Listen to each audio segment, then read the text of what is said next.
अल्लाह मुझा केड़ो नाक कयई मुझो दीन दुनिया में एकड़ो ही मुड़सो मुके अज अकेलो करे वियो।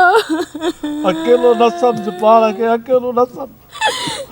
इलाहिया हुकुम इलाहिया सब के बजणो आ, केई आया केई विया। अम्मा अरे बाबा बोके के जमन अम्मा।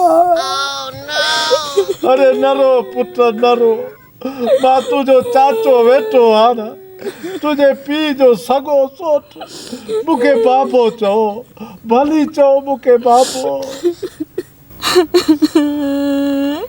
अदा मुके चयो ही गर्मी ॾाढी आ, मां तोखे सोलर प्लेट वठी ॾींदम।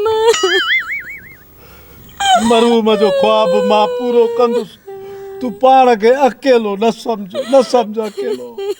अम्मा तोखे तो याद हूंदो बाबे मुखे चयो तोखे टच मोबाइल वठी ॾिनो ऐं वाईफाई बि लॻाए ॾिनो।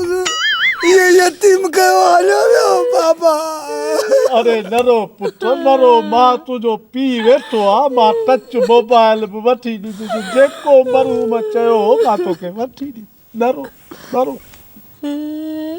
अञा 20-25 साल साथ निभाया, मुखे जवानी में छॾे हलियो वियो।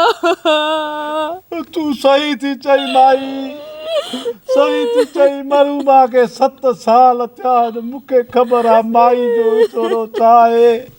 माई मर्द खां सवा अकेली आ, मर्द माईअ खां सवा अकेलो। अदा मुखे जवानी में जबल जॾा सूर ॾेई वियो सूमर। सूमर मरी वियो, जुमो तुझो पुट आ, आचर तोसां गॾु आ, पाण खे अकेलो न समझ अकेलो। अम्मा बाबो चवंदो तुंहिंजा दोस्त सभु गाॾियुनि ते था घुमनि, तूं पंधु थो घुमी, मूंखे ॾाढो ॾुख थो थिए। अरे नरो पुट जुमा, तुझो पी वेठो आ, तोखे 125 वठी ॾींदुसि। 125 जेकॾहिं मां तोखे 125 न वठी ॾियां न, मूंखे पंहिंजो पी न, मुंहिंजो मतिलबु पी जो पुट न समझजा। सूमर चए पियो तू पाड़े मां बर्फ जा वटा वठण वेंदी आहीं, मां तोखे फ्रिज वठी ॾींदमि। फ्रिज छा, एसी बि अची वेंदी, रुगो तू पाण खे अकेलो न समझ अकेलो पाण खे।